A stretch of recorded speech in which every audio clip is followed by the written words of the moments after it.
Welcome to Allgen's Money Minute. A question that has come up is, am I house poor, or how do I avoid being house poor?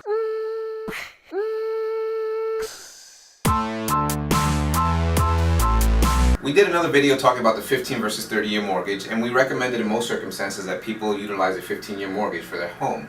So if that's being the case, how do I avoid being house poor? Sure. Well, let's first define what is house poor. Right. So if your monthly take-home pay is, let's just use an example, if it's $5,000.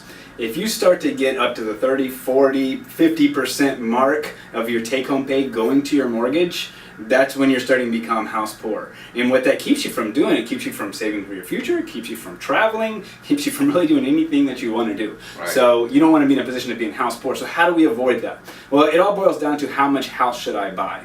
And that formula is, so let's use the same example. You have a take-home pay of $5,000, okay?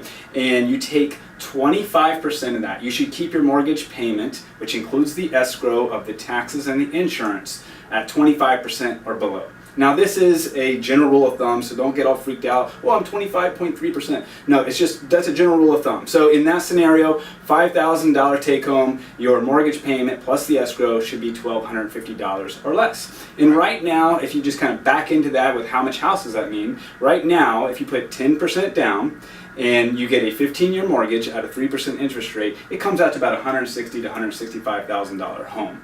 So that's a quick formula to figure out how much home should I buy so that I won't be house poor, and now I can save for my future, and I can also travel and enjoy life a little bit. And the math is such that he used an example of $5,000 take home. Let's say you have $10,000 take home, then you just double all the numbers that he used. So 160 would become 320 or 330. Okay. Now just be careful, because at the same time you may go to a bank or a mortgage company and they may say you qualify for, a $1 million mortgage. Okay, and that's great, but we had a lot of people right before the real estate crash come to us and say, hey, I qualify for all this money, but just because you qualify doesn't mean it's the prudent thing to do. Right. They're looking at it from strictly a cash flow and whatever formulas they're using, which have become tighter.